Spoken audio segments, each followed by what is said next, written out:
അപ്പോൾ അവിടെ രാജ്ഘട്ടിൽ ഗാന്ധിജിയുടെ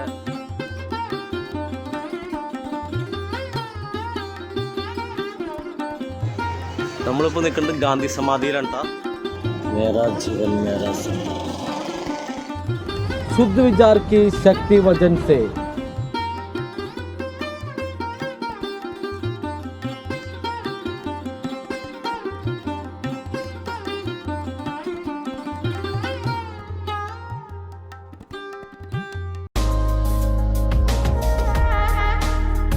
അങ്ങനെ നമ്മൾ കുത്തബ് മീനാർ കണ്ടു കഴിഞ്ഞ് വരുന്ന വഴിയാണ്. റോഡ് സൈഡിലൊക്കെ ഇങ്ങനെ കുറേ ടെൻറ്റുകളാണ് കേട്ടോ. ഇത് ശൈത്യകാലത്ത് ഇവിടുത്തെ ആളുകൾക്ക് താമസിക്കാൻ, അതായത് സർക്കാർ തന്നെ ഒരുക്കി കൊടുക്കുന്ന ഒരു സജ്ജീകരണമാണ്.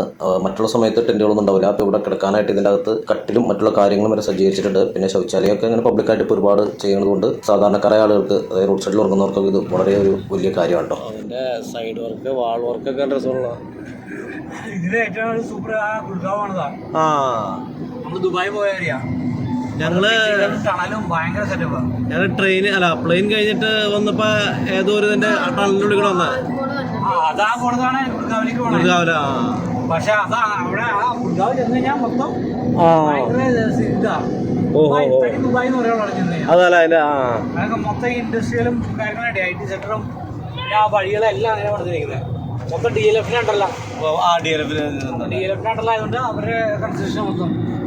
ഇവിടെ കുത്തബ് മീനാറിനേക്കാളും ഹൈറ്റുള്ള ഈ സംഭവം ചരിത്ര നിർമ്മിതിയൊന്നും അല്ല കേട്ടോ. ഇത് ഇവിടുത്തെ ഒരു ഫാക്ടറിയുടെ പുകക്കുഴലാണ്. അങ്ങനെ നമ്മൾ ഗാന്ധി സമാധിയിൽ എത്തിയിരിക്കുകയാണ്. വേറെ പാർക്ക് കേട്ടോ.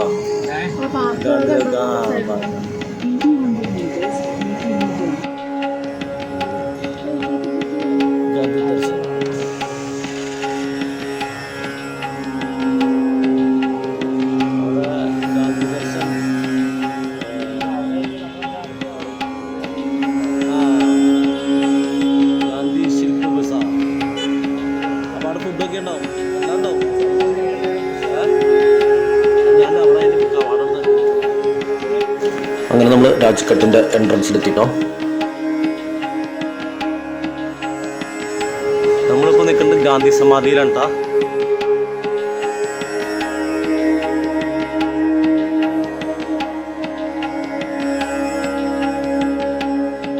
ഏക്കർ കണക്കിനുള്ള ഒരു മൈതാനത്തിന്റെ നടുക്കാണ് ഗാന്ധി സമാധി. അതിന് ചുറ്റും ഇങ്ങനെ വാട്ടർ ഫൗണ്ടൈനും ഗാർഡനും ഒക്കെ സജ്ജീകരിച്ചിട്ടുള്ള ഒരു മനോഹരമായ സ്ഥലമാണത്.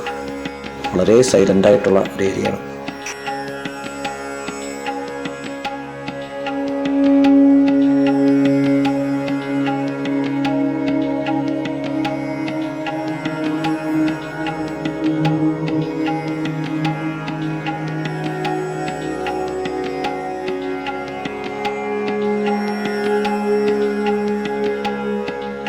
നമ്മളിങ്ങനെ നടന്നു പോകുന്ന വഴിയിൽ ഗാന്ധിജിയുടെ കോട്ട്സൊക്കെ എഴുതി വെച്ചിട്ടുണ്ട്. ആളുടെ ഓട്ടോബയോഗ്രഫിയിലും പിന്നെ ആൾ എഴുതിയിട്ടുള്ള കാര്യങ്ങളൊക്കെ മഹത്വചനങ്ങളെല്ലാം ഇവിടെ ഇങ്ങനെ സ്റ്റോണിൽ ആലേഖനം ചെയ്തിട്ടുണ്ട് കേട്ടോ.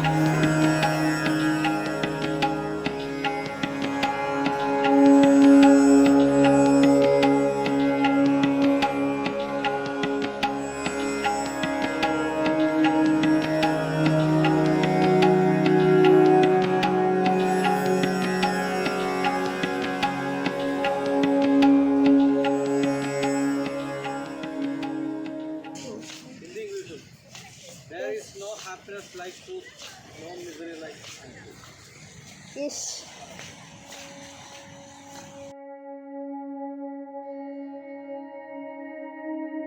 സഫായി ആ ഒരു മുതല കിടക്കണമെങ്കിൽ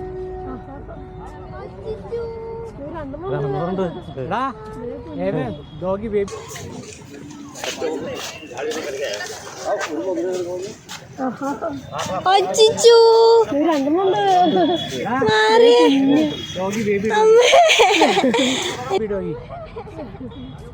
ഇത് എനിക്കോടെ ഇവരുടെ രൂപ ഇങ്ങനെ ഗുണ്ടുമണികളാ. ഉറക്ക കിടപ്പാണ്. എനിക്കോടെ ഇവരുടെ രൂപ ഇങ്ങനെ ഗുണ്ടുമണികളാ.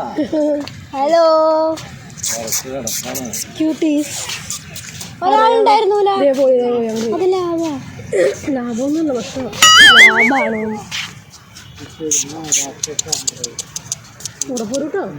മറ്റേ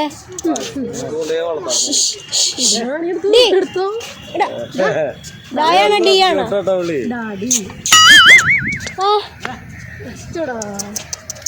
വാ വരാത്തന്നെ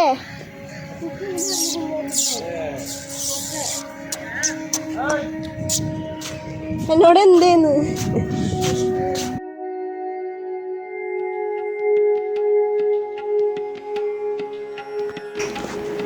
ഗാന്ധി സമാധി ഒരുക്കിയിരിക്കുന്നത് ഇങ്ങനെ ഗാലറി പോലെ ഒരു മുകളിലേക്ക് കയറിയിട്ട് നോക്കുമ്പോൾ കാണാവുന്ന രീതിയിലാണ്. അതിങ്ങനെ ഒരുപാട് പേർക്ക് അവിടെ പ്രാർത്ഥിക്കാനും നിൽക്കാനുമുള്ള അത്രയും സ്പേസ് ഉള്ള രീതിയിലാണ് അവിടെ സജ്ജീകരിച്ചത്. ഇതിപ്പോൾ തിരക്കുറവാണ്. നല്ല തിരക്കുള്ള സമയത്ത് എത്ര ജനം വന്നാലും അവിടെ പ്രാർത്ഥിക്കാനുള്ള സൗകര്യത്തിലാണ് കേട്ടോ കാര്യങ്ങൾ ചെയ്തേക്കുന്നത്.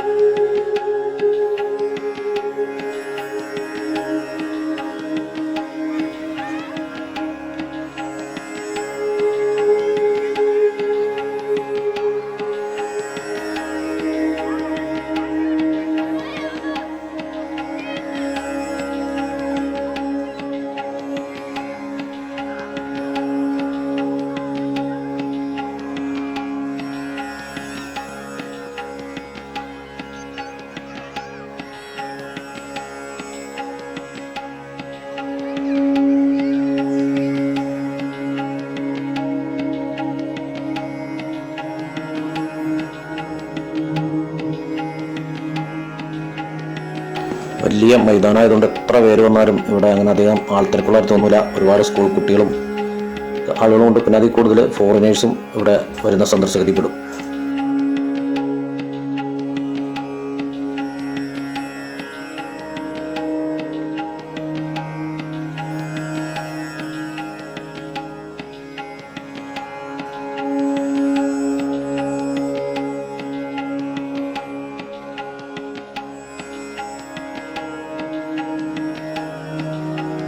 മറ്റുള്ള ടൂറിസ്റ്റ് സ്ഥലങ്ങൾ പോലെയല്ല കേട്ടോ. ഇവിടെ കുറച്ചുകൂടി റെസ്പെക്ട്ഫുൾ ആയിട്ടാണ് ഇവിടുത്തെ സന്ദർശകർ പെരുമാറുന്നത്. വളരെ നിശബ്ദരായിട്ടും അധികം ബഹളമൊന്നും ഇല്ലാതെയാണ് ഈ ഗാന്ധി സമാധി ഒന്ന് കണ്ട് പ്രാർത്ഥിക്കുന്നതൊക്കെ.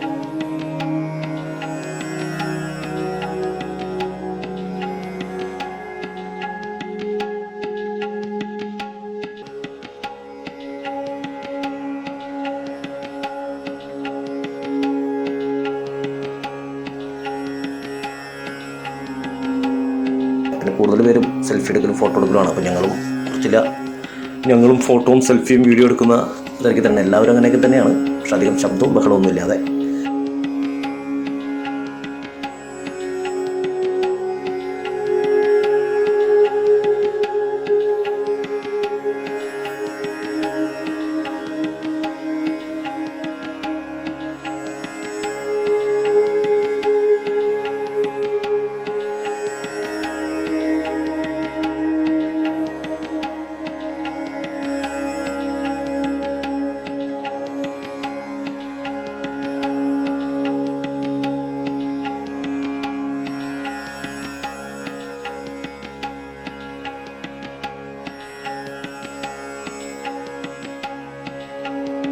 കത്തിജ്വലിക്കുന്ന ഒരു കെടാവിളക്ക് നമുക്ക് രാഷ്ട്രപിതാവിൻ്റെ സമാധിക്ക് മുന്നിൽ കാണാം കേട്ടോ. എപ്പോഴും പുഷ്പചക്രങ്ങളാൽ അലങ്കരിച്ച കറുത്ത മാർബിൾ ഗ്രാനൈറ്റിൽ നിർമ്മിച്ച ഒരു സ്മൃതി കുടീരത്തിന് മുമ്പിൽ എല്ലാവരും അല്പനേരം പ്രാർത്ഥിക്കുന്നുണ്ട്.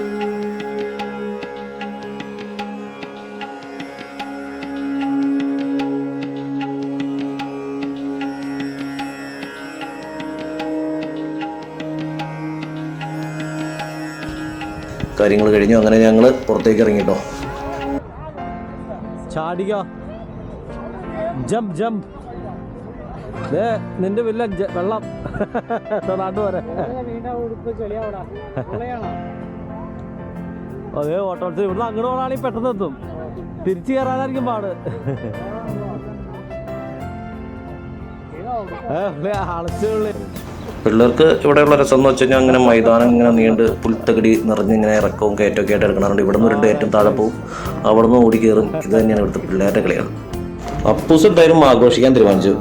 പുള്ളിയിലൊക്കെ കിടന്ന് മറിഞ്ഞ് തകർക്കാണ്. കായു അത്ര ആക്റ്റീവായില്ല. ശേഷം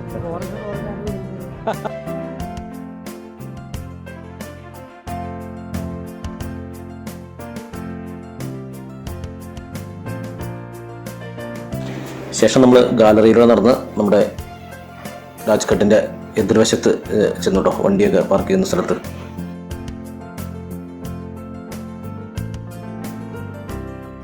അങ്ങനെ അപ്പു മണ്ണിൽ മറിഞ്ഞും തിരിഞ്ഞും ഡ്രസ്സൊക്കെ ആകെ തവിടുകൂടിയായി. അപ്പോൾ സിജോ ഒരു ഡ്രസ്സ് മേടിക്കാൻ പോകണം. കാരണം വീട്ടിൽ പോകാൻ സമയമില്ലാത്തതുകൊണ്ട് നമ്മൾ ഫുട്പാത്തിൽ നിന്ന് തന്നെ ഒരു കുറച്ച് സംഭവങ്ങൾ ഡ്രസ്സ് മേടിക്കാൻ തീരുമാനിച്ചു.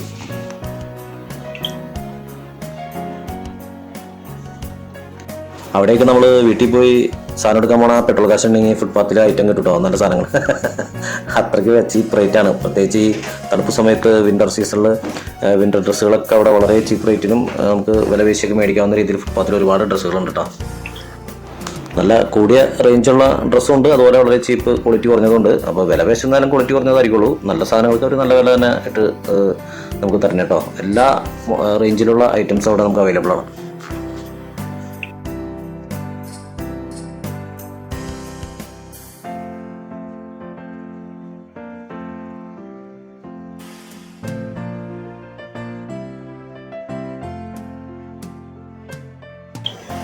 അങ്ങനെ ഞങ്ങൾ ബ്രേക്ക്ഫാസ്റ്റിന് സമയപ്പോൾ കാലത്ത് തന്നെ നമ്മൾ വേറെ ഹോട്ടൽസിലൊന്നും കയറാതെ റോഡ് സൈഡിലെ തട്ടുകടയിൽ നിന്നും ഭക്ഷണം കഴിക്കാമെന്ന് വിചാരിച്ചു.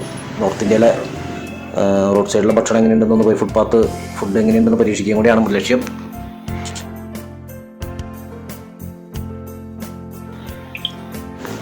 പിള്ളേർ കാലത്ത് തന്നെ ജ്യൂസ് ഐറ്റംസിലേക്ക് പോയപ്പോൾ നമ്മൾ നമ്മുടെ ചോല ഭട്ടൂര്, അവിടുത്തെ എന്തോ ഐറ്റംസ്, പറാത്ത, അങ്ങനെയുള്ള സംഭവങ്ങളിലേക്ക് നീങ്ങി.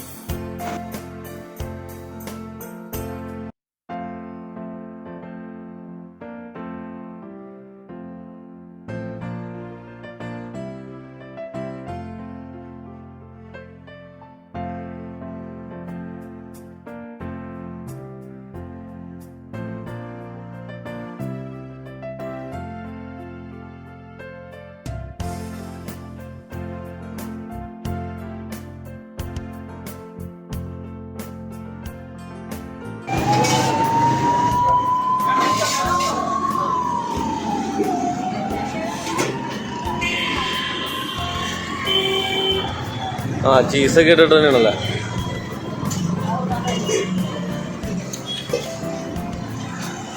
അത് ഇവിടുത്തെ സ്റ്റൈലാട്ടാ. അതായത് ആ ടീമിലേക്ക് ഇഷ്ടപ്പെടുകയും. ഗുൽഷാല എടീ, ഗുൽഷ പണി പഠിച്ചു. ഗുൽഷ ഒരെണ്ണം അതിപ്പോ നീ ഒരേ മണി മേടിക്കാം, നമുക്ക് പരീക്ഷിക്കാലോ. അപ്പൊ ആലു പൊറോട്ടയിൽ പറയണേ, ഗുൽഷ പനീർ പൊറോട്ട. ഇത് മീഡിയ അല്ല, ഇവർക്ക് വീഡിയോ ആണ് കണ്ടത്.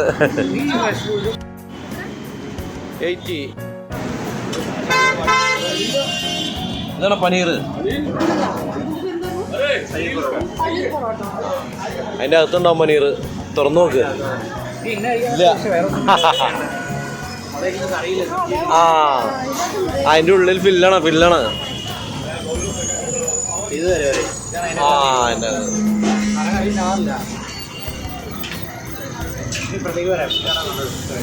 ഇവര് നിങ്ങൾ കഴിച്ചോളേ, അവരവിടെ കണ്ടിട്ടാ.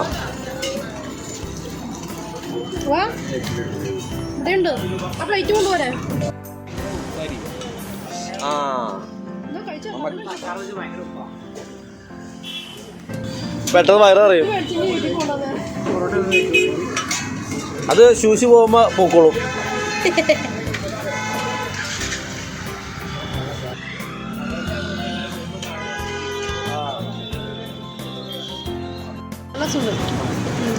ഇത് മിച്ചത് മുളകൊക്കെ അങ്ങനത്തെ തന്നെയാണ്.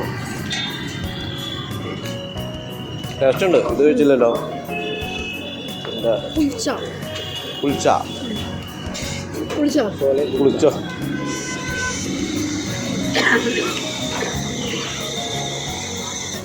ഇതിന്റെ കോമ്പിനേഷൻ ഇതല്ല.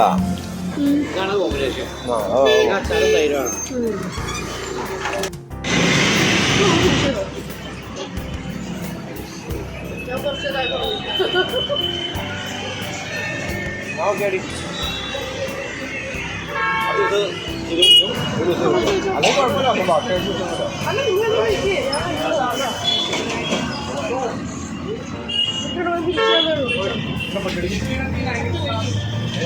ഇല്ലണോ അത് പിടിച്ചത് ബാക്കി എങ്ങനെയാണ് നോക്കില്ല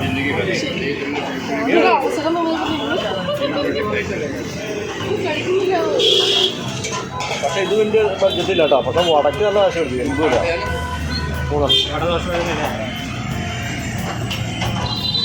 പനീറായതുകൊണ്ടാണ് റേറ്റ് കൂടും. മറ്റേ 40 രൂപ. അതായത് 25 രൂപ വടക്ക് വരും. അതായത് 25 പിന്നെ ചട്നി ആയിരിക്കും 5 രൂപ.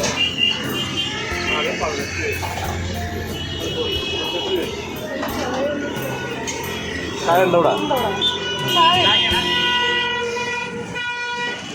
അങ്ങനെ കാലത്തിന് ഡൽഹിയിലെ സ്ട്രീറ്റ് ഫുഡ് കഴിച്ചു കഴിഞ്ഞിട്ട് ഞങ്ങൾ നേരെ പോയത് നമ്മുടെ റെഡ് ഫോർട്ടിലേക്കാണ് കേട്ടോ. സ്വാതന്ത്ര്യദിനത്തിന് പതാക ഉയർത്തുന്ന പ്രധാനമന്ത്രി പതാക ഉയർത്തുന്ന റെഡ് ഫോർട്ടിലേക്കുള്ള യാത്രയാണ്.